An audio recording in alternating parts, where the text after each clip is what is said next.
Hey guys, it's Jack here. Today we're going to be ranking all of the Sternritter from Bleach. Yes, that is right, all of them. It's a big undertaking, and I thought there was no better video to start with than this to kickstart our Bleach content on this channel. This will be the first official Bleach video that I'm doing on this channel. If you guys have been watching me for a while, you'll know that I've always wanted to include all big three on this channel. Currently, I just do videos on One Piece and Naruto, but from today, we're going to be doing all three of them. Now, this is probably going to be a long video, so get yourself a drink, maybe a snack, but let's just get right into it. Let's start with our 27th place. That is right, 27th. I've never done a ranking video this long. In 27th, we have Berenice Gabriella. In 26, we have Jerome Gubitz, I believe it is. Foreshadowing there, I'm going to get a lot of these names wrong. The pronunciation has never been my strong suit, especially with these type of names.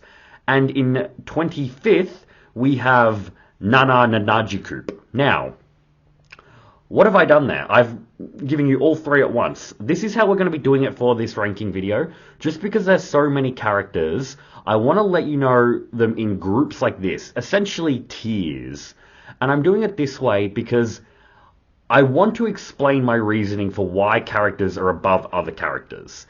And I thought doing it in this setting is the best, because otherwise I'm going to be spoiling my own video saying, oh, why is, 13th place higher than 15th spot. So I'm going to be doing it like this. Now, let me go over my reasons. These bottom three should be pretty self-explanatory though. Berenice's ability, the question, just isn't very combat orientated. It is pretty much useless against anyone that already has prior knowledge of it. And even if you don't, we see Kenpachi be able to take them down instantly. Now, I ranked Jerome higher because his ability at least seems more offensive, even if you know what's coming. He's able to cause these massive roaring shockwaves that are capable of exploding low-rank Shinigami's heads. So at least he's getting some on-screen kills, but he too just gets instantly taken down by Kenpachi. Now, Nana is 25th. Simply because, if you want to argue that he's stronger than that, I'm not going to dispute it. But we're kind of doing this as if they were in, tournament arcs, essentially. And his power just takes way too much prep time that any opponent is going to be able to beat him pretty easily. You could even potentially make an argument for him being the weakest in that sense. But I thought I'd put him in 25th spot. Now, who do we have next? We have... In 24th spot, we have Nananzul Weisel. In 23rd spot, we have BG9. In 22nd spot, we have Kangdu. And in 21st, we have Driscoll Berci. Now, why have I ranked them like this? Now, Nyanzul comes in last in this tier. Simply for the fact, a couple of reasons, actually. One, he just doesn't have many feats. He appears and then he instantly gets beaten. Now, what he does have going for him is that Yuha thought it was worthwhile to bring him to the Soul Palace. So that is his greatest argument to support him being higher up on this list. But without seeing more of his ability, there's just no telling just what weaknesses that he does have. For instance, the person that I've ranked ahead of him, BG9, with his long-distance attacks and his abilities to be able to attack from multiple directions, I feel like that he would have a decent chance of being able to just overwhelm Nyanzul. Another detractor for Nyanzul is that he doesn't seem very combat-orientated, and we'll see this a little bit in the future as well, but he doesn't seem to have the mindset of a combatant, as the three ranked above him do. So I've put him at the bottom of this list. However, if you want to say that he's able to negate BG9's abilities, then I would say that you could rank him just below Driscoll, because the reason why I ranked Kangdu above him is because I ranked Kangdu above BG9. Like, their showings against each respective captain, Soifone and Toshiro, are basically the same. It's not, they don't really do better than each other. The main reason I'm ranking him higher is because he handled himself better as they were both executed. It's not much to go off, but he was a lot more resolved. He seemed a lot more calm and collected, and just narratively seemed to be implied to be the stronger of the two. And if I'm ranking him above BG9, I was ranking him above Nianzal. Now, we're going to get into stuff like that, where there will be certain, especially with such a huge group of characters, that certain characters might be below others, but might be able to like beat someone that's higher than other characters simply because their powers are so, specific to beat someone higher than them. We're trying to do this in an overall type of way. Because I reckon Kangdu would probably have a hard time getting around Nianzal's ability. Is it the wind or the wind? I often debate that with people. I've always assumed that it was the wind. But with Kangdu having more close combat orientated attacks, it's hard to see what he would have in his possession to get through Nianzal. The only thing that could go for him would be potential speed to be able to get around Nianzal. But like I said, I've ranked him above all the others because of him being above BG9. Now, the top of this tier, we've had Driscoll. And this is where it gets interesting, because I'm ranking Driscoll here off of his current power of when he got defeated by Yamato. So that's with all the lives that he had taken up until that point to, bulk up his power, and with the Bankai that he possessed. And I'm giving the other two, BG9 and Kangdu, the Bankai as well. Even without it, though, they would still be above Nianzal, so it doesn't really matter. Now, we've recently found out in Kubo does, I forget the names of them, he does these sit-downs where he goes over information that he couldn't get in the manga. And he has given us some limitations of the overkill ability. So, basically, with Driscoll, anytime he either eats, sleeps, or passes out, his power gets reset and he needs to go on a killing spree again. So this is very important, because if we're judging Driscoll in his base form, then he is at the bottom of this list. The bottom of this tier at least. Because he was strong enough to kill Shinigami being in his base form. So I'd still put him above the bottom three. But like I said, if we're going in complete base form, he would be at the bottom of this tier. But if we're going at his strength that he was when Yamamoto defeated him, then I would rank him at the top of this tier. But let's continue on. In 20th spot, we have Candace Catnip. In 19th spot, we have Menonese McKellen. In 18th spot, we have Giselle Jewel. And in 17th spot, we have Pepe Wakabrada. I believe that one's right. But why have I ranked them this way? So Candace is at the bottom of this tier simply because it's stated outright that she's the weakest of the Bambies. So it makes sense for her to be at the bottom of this tier. But the two middle ones, Menise and Giselle, you can flip these two around in my opinion. They're the first two characters where they're very much interchangeable in my mind. I've put Giselle over Minanis. Probably just butchered that one again. I think I got it right in the beginning though. I've put her above it just because she seemed to have better feats. Honestly, I reckon Candace gets more like showtime than Meninas, and I was going to originally have her be above her. But Meninas probably does do better against Ichigo than Candace. And because I'm going to touch on this now. Kubo has come out and ranked the Bambies in his mind in these little Q&As that he does. With like their powers, with their blutes and with their shrifts, he believes that, and this is going to be a spoiler alert, well, not really, that, what's her name? Lil Toto, that she is the strongest and that Bambietta is the second weakest. That's going to be important for later. But Candace is the weakest that he says. And then if they were doing it just off brute force, Lil Toto would be the strongest again. And I believe second was Menesis. The goddamn Sternritter of P the Power. You know who I'm trying to say. But and this is like, you guys would be saying to me in the comments, well, Jack, Kubo's doing your job for you. He should be on this video telling you who's the strongest. And you're right. This is me just being a dumb YouTuber and not really liking that ranking system. And I really have no position, like no authority, no leg to stand on to rank them differently. All I can go off that is what he says isn't really shown in the anime or the manga. So I'm going to be ranking them on my own credit here. So I am going against Kubo. I just wanted to state this because I know down in the comments you guys are going to be like, oh, Kubo said this, Kubo said that. And you're right. If you want to take his ranking for it, he's much more credible at it than I am, obviously. So I would be happy with that ranking. I'm just doing it with how I personally felt watching it.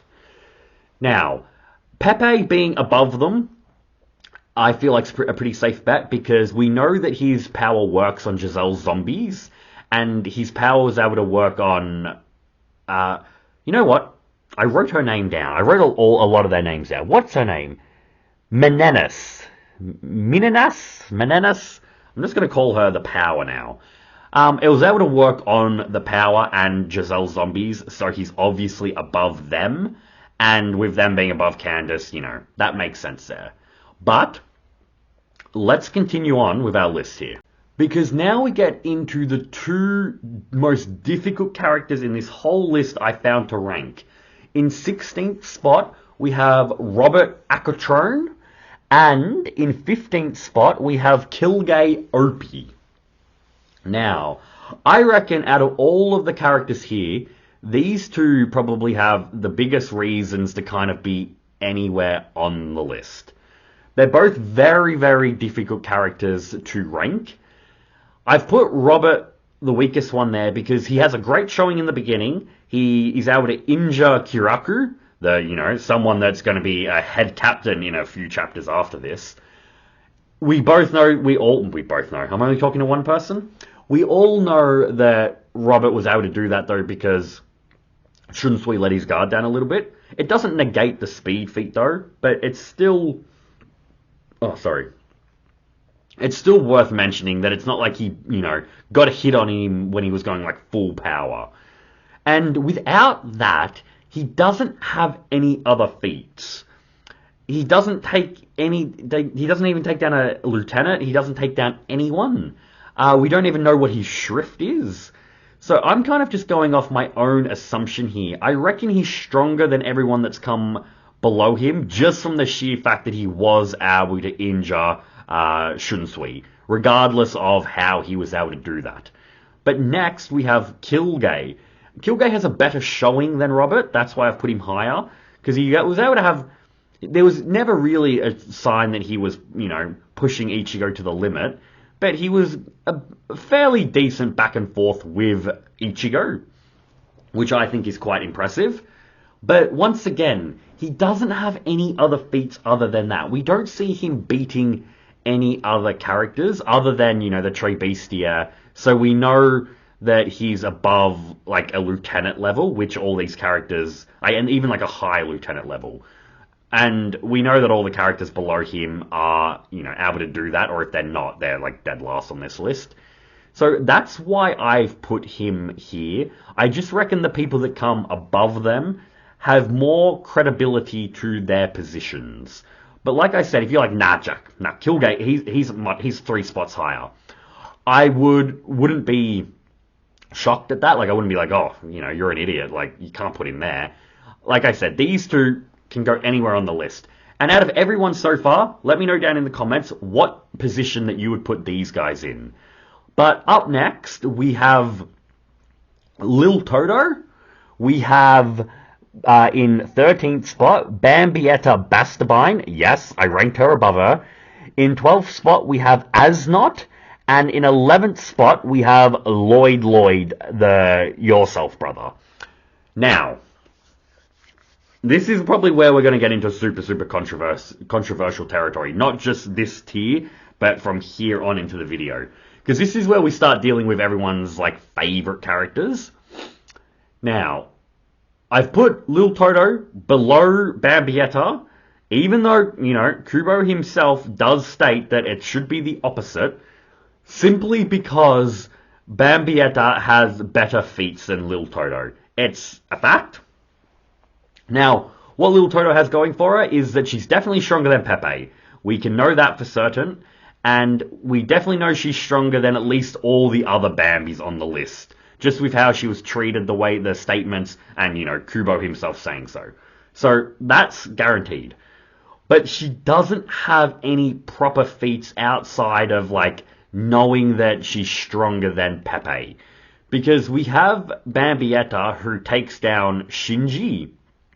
Now, Shinji is... I'm not going to get into him too much, because I'm going to go on a tangent if I start talking about him. But he's definitely, at the very, very lowest, a mid-ranking Soul Reaper captain. Like, if we were ranking all the captains, he would be somewhere in the mid-tier, at the lowest. At the highest, he's much higher. And yes, Bambietta was a pretty much hard counter to him, but she was able to take him out. And she was able to push Komamura. I meant to say it wrongly again. Jesus, Jack. She was able to push Komamura in their first fight, like she would have won that one. And we know that Komamura came back and was able to beat her with his own version of a Hack's ability. So we didn't really get to see her full capabilities. But just from what we do see, from the knowledge that we see of Lil Toto, I just don't see how she would be able to beat Bambietta. But like we said, if we're going by, you know, the man himself's credibility, Kubo, stating otherwise, you'd have Bambietta, you'd have Lil Toto above Bambietta. I will say, though, I am taking Kubo's words into heart, don't get me wrong on this. The main reason I've placed Lil Toto in this position is because she's said to be stronger than Bambietta. If we have Bambietta this high, and if I reckon she's higher, then Lil Toto has to be the rank below. So that's why I've put her decisively above people like Kilgay and Robert, if you're wondering my like explanation on that process there. But next we have Asnot. Now, I reckon Asnot pretty much defeats everyone below him quite handily. Even though they're in the same tier, I feel like there's quite a bit of a gap there. Now, the main reason I say this is because he's not like super combat orientated, but Bambietta is more rash, more reckless than Asnot, and I reckon that is the main difference between their powers here. And him going to his Volstendish form and being able to bypass having to attack Bambietta with his needles as well is just where that ends. Like, where that fight would just make Asnot the decided victor. So that's why he's there. And in the in the highest rank of this tier, we have Lloyd. Now, this one, out of every character so far, is entirely just off my headcanon. So, this is where I said we might get into controversy here as well. You guys could rank him in the bottom 3, or you could rank him even higher than this. He's the next character I really want you guys to let me know in the comments how you would rank him. The reason I've done this isn't so much the people below him, it's actually the people higher than him. Because I reckon every character higher than him is a character that shows the willpower that would be necessary to overcome their current strengths. Because we know how Lloyd's power works. He transforms into someone else, and he gains that level of power as the person that he's just transformed into that they were at that current time. That's how Kenpachi's basically able to beat him quite easily, because he just gets stronger than he was prior. He pushes beyond his limits, and he goes plus ultra on his ass. And I reckon every character above him is able to do that. Now, that's That's the main thing there. I reckon the characters below him don't necessarily have that willpower. Now, like I said, that's where it just gets headcanony for you guys here. Because like Bambietta, she's not, to me, she doesn't have that, that, I can't think of any way other than to say it than the people above Lloyd here, or Lloyd, are people that if they're in the One Piece world, I reckon would have Conqueror's Haki. And that the ones below him wouldn't. Now, that's a very, I'm not going to say niche because of how popular One Piece is, but that's a very specific example, and it goes to show my inability of being able to do my work here as a YouTuber well, because that's the only way I can articulate my thoughts on why he should be here. So, let me know down in the comments, is what I just said there, are you guys like, that makes a lot of sense. I can see what he means now. Or are you guys clicking off this video being like, this guy's a total hack, what the hell is he talking about? Either way, that's why I've positioned him here. Now, I do just want to quickly stop there, because now we're up to the top 10. Now, I want to say, if you guys think I'm breezing through these explanations, like, I'm not going into each individual ability of the characters. One, it's because there's 27 characters to go through. I don't want you guys to be bored out of your mind with it. But two, I don't want to be shooting myself in the foot with this. Actually, foot's too minor. I don't want to be shooting myself in the goddamn chest. Because I'm going to be doing videos on all of these guys individually and going more in depth to what their powers are and how strong they are, along with a character analysis of them. I'll put the two in one like I usually do. So that's why I'm breezing over them. I'll probably spend a little bit more time on these more top tier characters. I will also preference that from this point onwards, if you guys are worried about it, I'm going to say that there's going to be spoilers. I will try to, like I said, I'm not going to be spending like 10 minutes on each character, so I will try to avoid, crucial spoilers, but they're probably going to come up. And it's mainly just for the Schutzviertel. I know I just completely butchered that. You know what I'm trying to say. The top tier god characters of the Sternritter. So, do be warned about that. But if you have no issue being spoiled, then let's continue on. And the next tier, we have 10th spot, Master Masculine, and in 9th spot, we have the Heat Basby. Now, these are the last two characters in this list that aren't reaching, not into God mode, because we're going to get into God mode separately, but that aren't getting into just, super, just unbelievable levels of power. These are like your last kind of high level, just, mid to high level, more bordering on the high level of your captain level strength. The people above this are all kind of above nearly every captain other than a select few. And these guys are the ones that are like the cream of the crop of all the people below that. Now, these two as well, probably just like Robert and Kilgay, are probably the two, actually, what am I talking about? No, Jesus Christ. Oh, it's too late.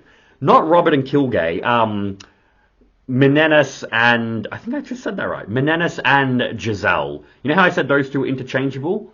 These two are probably the next two that are very, very interchangeable. Because the only reason I put Basby above Mask is because of narrative. He definitely seems to narratively be implied to be stronger than him. Simply because of the fact that he lasts longer, like into the arc, and with his relationship with Jugrum. Jugrum. We'll deal with that problem later on in the video. But how late? Spoiler alert? Not a spoiler alert. Jesus, Jack. A hook. How late? Right now, pause it. How late into the video have we ranked Hajwolf? Hajwolf? Jesus Christ. With how much I'm butchering his name, for his sake, hopefully he's got a good position. You guys will just have to wait and see on that one. But, like I said, I've ranked him higher because of narrative, but in terms of feats, Mask would probably be higher. Because Mask has like one of the most impressive defeats over captains out of anyone in the series. Of course, there's eyes and they freaking took down all of them, but he takes down a bunch of lieutenants. He takes down Shuhei. He takes down. They're not lieutenants, but they're in that tier. What are their names? The two guys from Squad 11, Ikaku and Yamachika. You know who I'm trying to say. The pretty boy looking one. He takes them down. He takes down Shuhei. He then proceeds to take down two holified captains back to back. So he's got a very good feats under his belt. Pun intended. Now, I know you guys are going to be not raging, but letting me know down in the comments that if you're a listener to Kubo's Q&A sit-down things, that we found out that Mask isn't actually the main Sternritter. It's James who is the main one, and it is Mask that is the representation of James's power. I know that.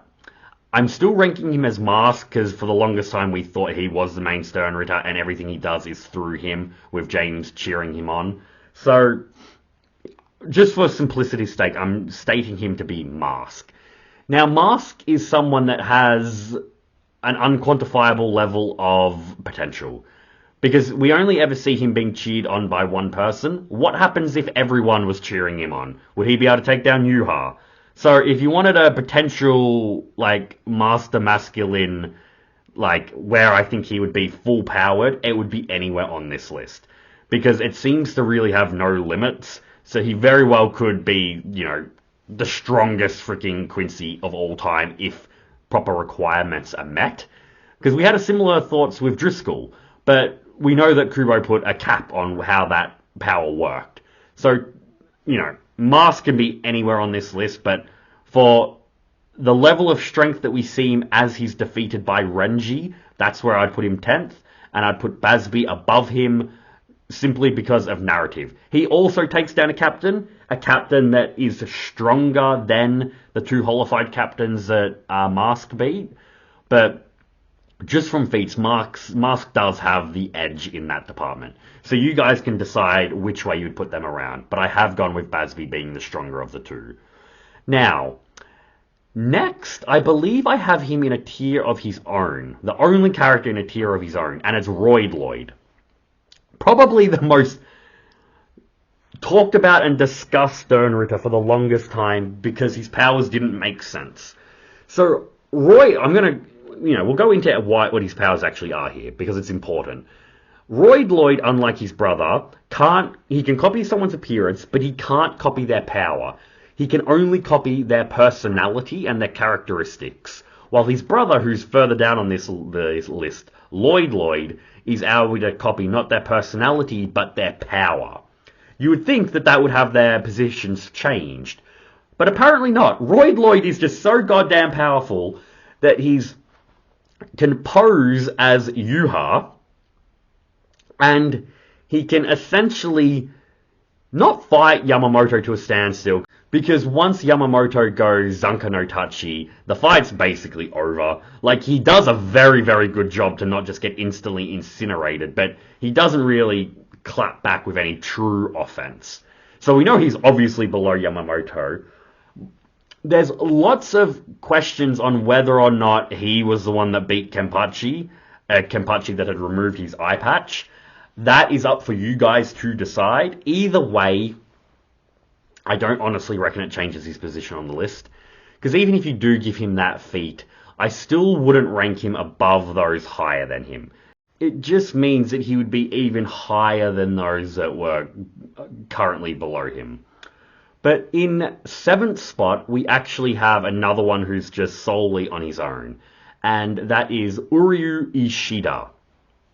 Now, he pretty much accompanies his own tier here because we know that the anime is changing things around a little bit. They're giving them more fights, expanding on their powers, and by the end of it, he could be anywhere in any of the positions higher than him.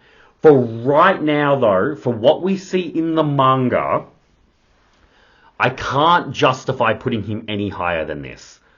We know that he gets wrecked by Hashwolf, and he just doesn't have any feats that, to me, would make it clear to place him higher than 7th.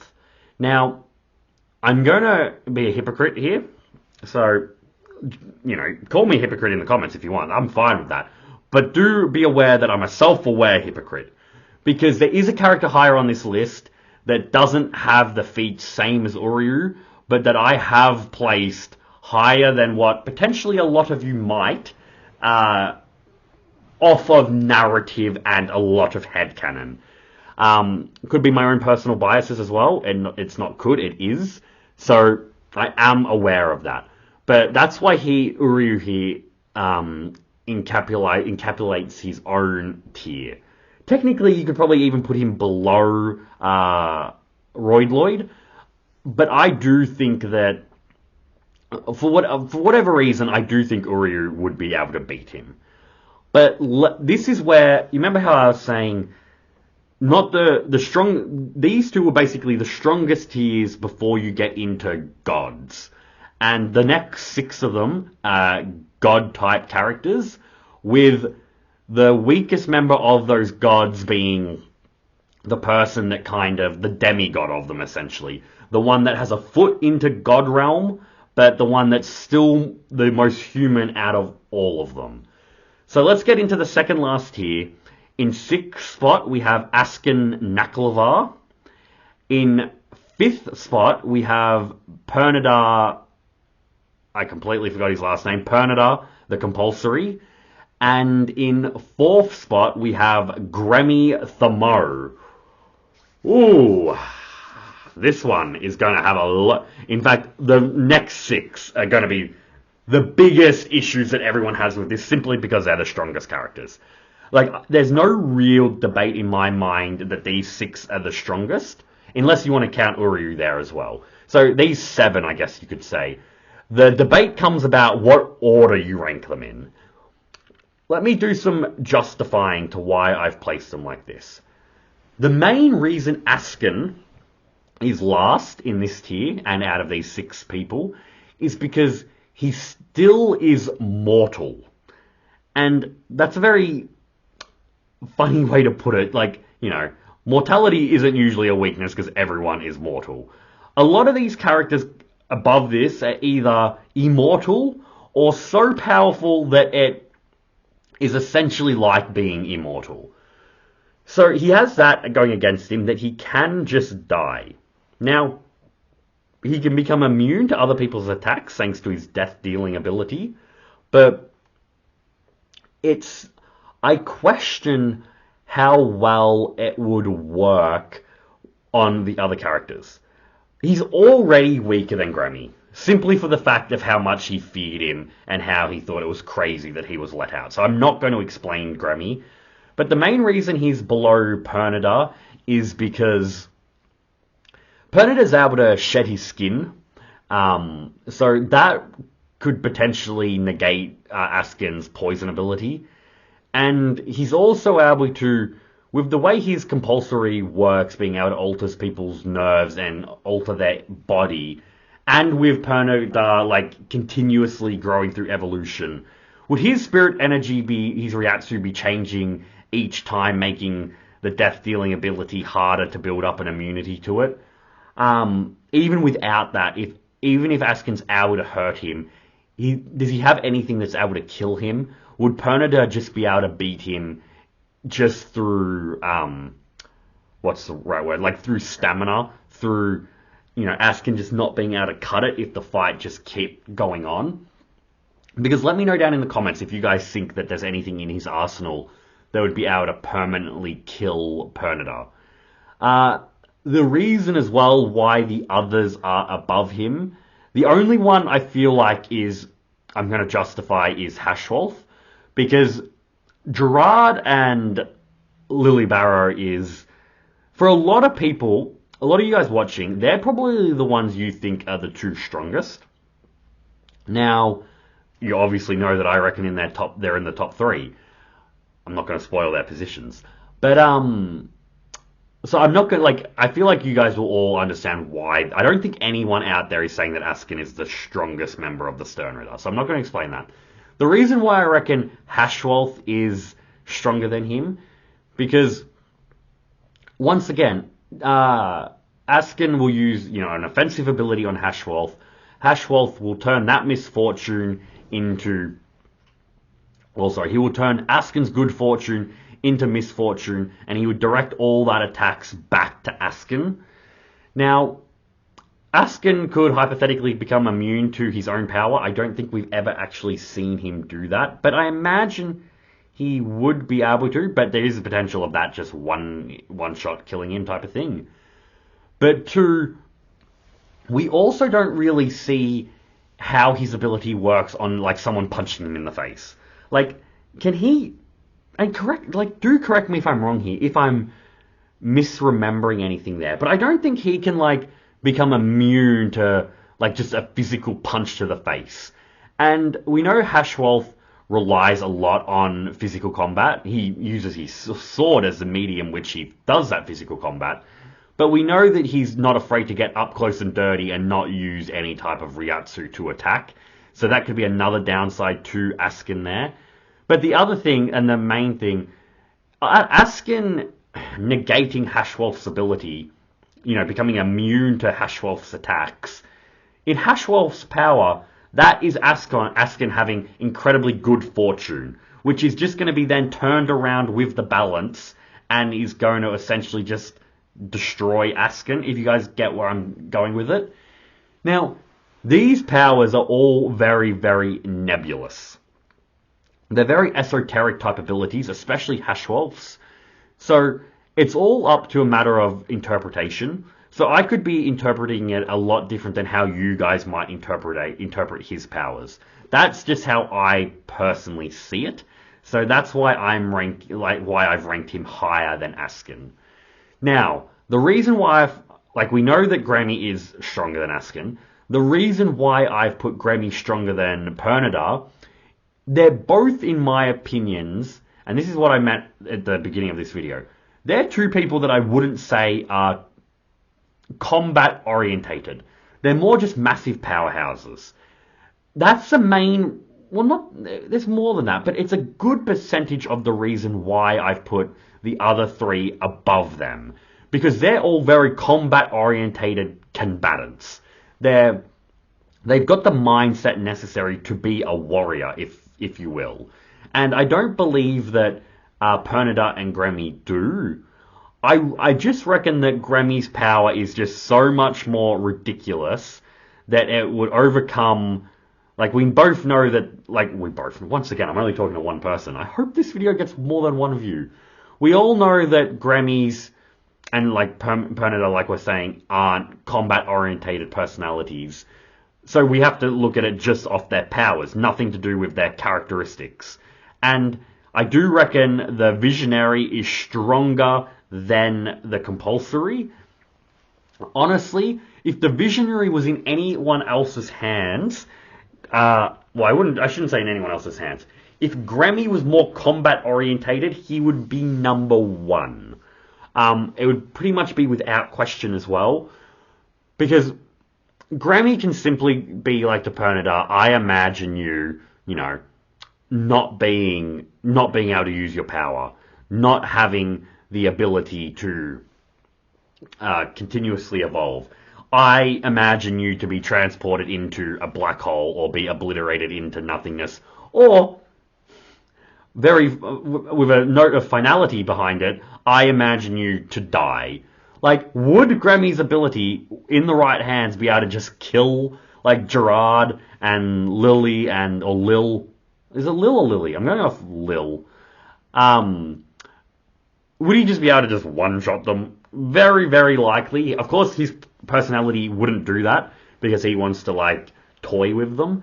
But, I just reckon the Visionary is just a different tier of strength. Well, not a different tier. The highest tier of, strength that just puts it above Pernodar's ability. And when you can't really have any characteristics of a character to help potentially dissuade someone, well, not dissuade, but dislodge someone who was just physically more powerful.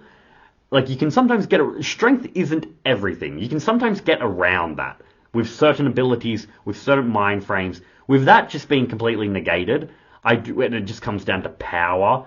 I reckon Grammy is stronger than Pernida. But that leaves us with the top three, the last tier, the strongest tier. Ooh, how have I ranked these guys? I reckon you guys might be in for a shock. I'd be curious to see if that is the truth. If a lot of you are going down the line of thinking that I'm assuming you are going to. Because in third place, it's the X-Access, Lil Barrow. In second place, it is Gerard Valkyrie. And in first place, I actually went with Jugrum Hashwolf.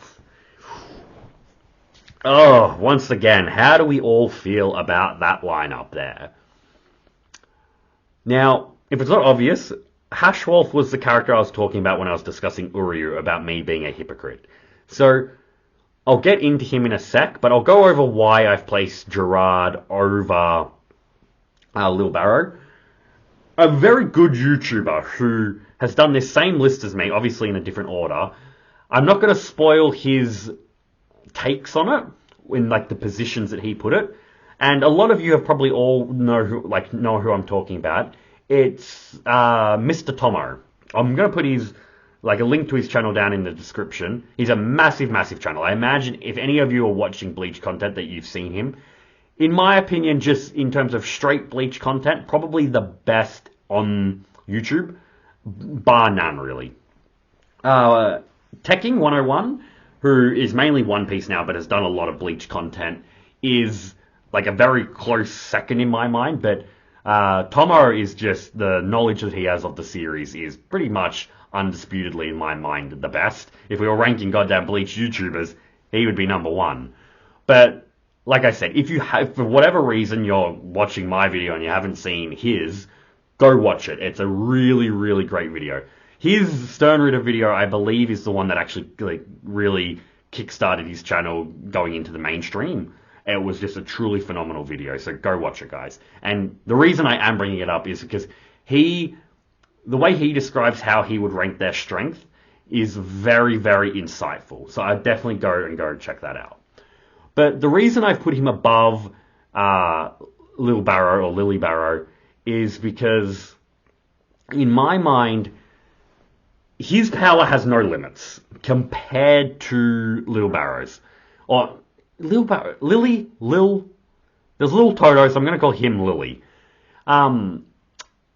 Lily seems more grounded, and I feel stupid saying that because it's such a non-grounded ability.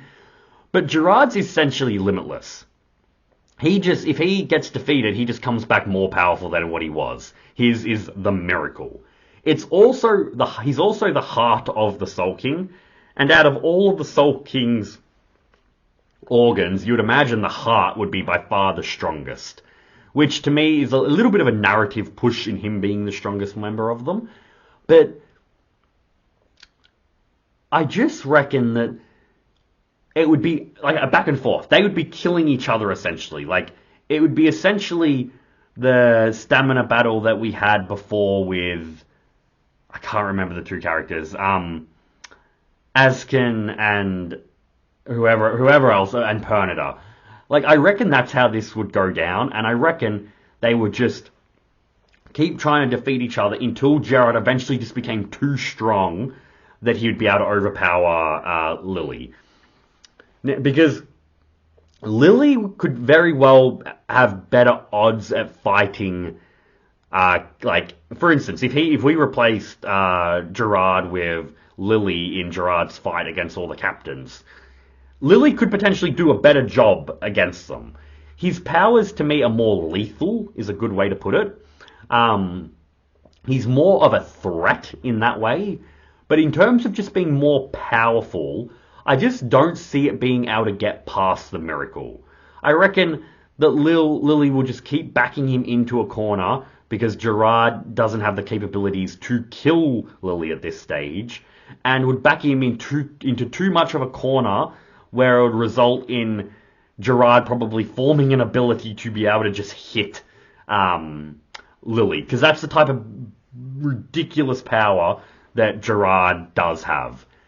Now, it is speculated that the cross inside Gerard's body is his one weakness, and destroying that will kill him. It's too headcanony for me to know. If it is, Lily Barrow could potentially just snipe it and like take him out. I don't think it would be that easy though. So I will say, from narrative and from the fact that his power just doesn't seem to be able to be stopped, that's why I've put him above Lily. The reason why I've been ballsy and put Hashwolf first is, well, before I get into that, I will say, as I was making this list, I had Hashwolf about 6, I believe. He was either just above, no, I think it was 5th. I think it was just below Grevny I had him. But I'm sitting there and I'm looking at it, and I'm like playing out all these battles in my head, and I'm like, you know what? In my perspective at least, he could probably beat these guys. Let's go over Gerard first, why I think he's stronger than him. Because once again, Lily would probably have a better chance in my mind against Hashwolf than Gerard would. Because Gerard's power seems to be, well, Hashwolf's power seems to be a hard counter to Gerard's, in my opinion. Because what is the miracle? It's essentially the most good fortune you could ever possibly have, because you're essentially omnipotent and you're never going to fail. It's literally the power to be better than you were just before. So he's having untold levels of goodwill instilled upon him. So by the logic of Hashwolf's power, he should be able to turn all that goodwill into bad will. And considering that Gerard's goodwill, or good fortune, is so astronomically high, the results of that being flipped could result in him just instantly dying. At least in my headcanon. And because that's that's the main reason I've ranked him higher, to be honest. Because I do reckon that Hashwolf would be able to kill him a few times. But the same argument that I had of why Gerard's stronger than Lily, he would be able to then just continuously get stronger to the point where Hashwolf couldn't do anything. But I reckon Hashwolf's power negates it all. Now, this is what I said before a few rankings ago about these powers being very nebulous and very much up to your own interpretation. If you guys do want to tell me that Jack, or the one person who's watching this video, hey Jack, you know what? I get where you're trying to come from, but I don't believe that his power works like that. I do completely understand. If you think his position should be 5th or 6th, that's something I can totally respect. Because that's the opinion that I had literally 2 hours ago. But I do think that in my own stupid YouTube brain headcanon, that his balance should logically be able to defeat Gerard.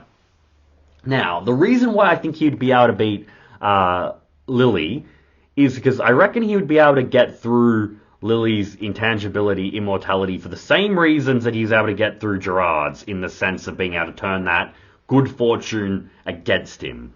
But he also has some other ways that he could take Lily out, in the sense of the damage transferability. So say Lily, shoots him through I've been talking too long. Shoots a bunch of holes in him. Would that then, when Hashwolf turns that misfortune around and transfers all that damage to Lily, would that damage actually hit him? I question you guys with. Because it might not. It might just be intangible. It just won't do anything to him. But because it's such a direct means of damage, I wonder if that could kill him. Well, not kill him at that stage, but wound him enough for Hashwolf to be able to then deal the death blow. But that's more headcanon. Like I said, it's all headcanon on why he's this powerful. One other way that he would be able to, because like I said, with Lily's lethality, he would have more of a chance of just getting a headshot in at Hashwolf and killing him. Because to our knowledge, something like that should kill Hashwolf and he shouldn't be able to do anything to negate it. But, if you guys are remembering, I'm I'm doing a bit of a cop-out here, and I'm saying that, and maybe we can retcon this. I'm giving Hashwolf here the Almighty, his version of it, because he is said to be the the other half of Yuha. Now, he can't alter the future like Yuha can, but he can see it. So, Lily Barrow's, really dangerous offensive techniques, with Hashwolf's, physical capabilities, and with the ability to be able to predict them coming towards him, he should, in my opinion, should be able to get around that necessarily enough to then deal the death blow to Lily Barrow by using the balance to change that misfortune of his immortality against him. Now, it is because without that ability to foresee what attacks are coming, I could definitely see Lily Barrow being able to just punch him through holes or shoot him through holes to the point where Hashwolf just wouldn't be able to beat him. Hashwolf also states himself that his power is better suited for combat. So that's another thing. I do reckon Hashwolf is probably more combat orientated than Yuha is. Now, that could be blasphemous to say, but I've always interpreted Yuha as more of a, even though he was a warlord, to me he's always kind of just been like the god, the king that has all this power that no one can stand against him. But when it comes to on the ground, who's better with a sword, who's more got the instincts to be in battle, to me, I would say that Hashwolf has that more than Yuha. Because Yuha, to me, is more of that, I am above all of this. I am the god. I do not need to know how to battle properly. I will just use all my overwhelming power to crush you like the ants that you are. And with all the power that he does possess, he's well within his rights to have that mind frame. No one's questioning him on that. But just another reason to why I think Hashwolf would be able to dodge and counter Lily Barrow's attacks. But to wrap this video up, the other main reason, other than my headcanony thoughts on why he's stronger or why he can counter both Lily Barrow and Gerard Valkyrie, is because of narrative implication. He is the leader of the Sternritter and the other half of Yuha. It doesn't make much sense to me to give him those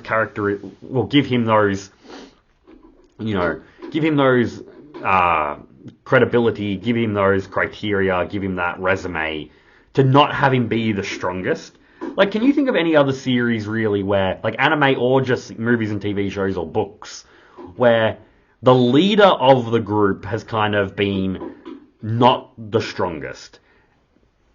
And don't tell me the Espada, because the Espada, it's not just questioning the leader if he's the strongest. The whole top 5 members of the Espada are just all over the place with who should be the strongest. I'll do a video on that in the future. But I've never really seen it where, there's a group of characters and one of them said to be the leader and not be the strongest. Take the Straw Hats, for instance, in One Piece. Imagine Luffy being the 5th strongest in his crew. Or someone in Naruto. Imagine Pain, even though he's not technically the real leader, but for all intents and purposes, that's the position that he's upholding. Imagine that he's weaker than, he's the 5th strongest member in the group. It just doesn't make much sense. Not to mention that, like I said, he's the other half of the essential freaking god king that's killing everyone. You would imagine that he would be the closest one to Yuha in terms of power. I will also say that thanks to that, thanks to me giving him the Almighty, if you guys want it for your own peace of mind, say that is, of course, if you agree with me with the statement that Hashwolf with the Almighty is the highest ranking Sternritter, the strongest Sternritter, but without it you would rank him, 5th, 6th type of thing. I'm happy to do that as well, because like I said, Lil Barrow would probably be able to beat him if he didn't have the Almighty, and it also then would throw his you know, the question of if he could beat Gerard more into debate. And if he's weaker than those two, he's probably weaker than Grammy as well. But like I said, I do reckon that is where I would place him. I reckon his ability would work essentially on immortality. That's basically what I'm preferencing. And I reckon, thanks to narrative implication, that he is the strongest. Now, I'll probably do a video like this again, a redo of it in, you know, a year's time, 2 years' time, when the whole series finishes. The biggest change to the list will probably be Uryu. He could probably be up there in the top 4. Who knows? He might be as strong as Hashwolf. We know they fight in the manga, but in the anime, it might be an even fight. But that is how I would rank all of the Sternritter. I hope you guys have liked this video. It's been the most challenging ranking video I've done, just because there's been so many characters. I know it's not going to be able to please all of you, but like I said, be kind in the comments. Let me know where you would place certain characters. Those ones I specifically highlighted as well, your Kilgaze and all of them. But I'm going to stop talking now. It's getting very, very late and I still need to edit this. But, guys, have a lovely day. Make sure to like and subscribe. I've been Jack Cypher. It has been a pleasure deciphering the Sternritter. Have a lovely night. Goodbye, guys. Love ya.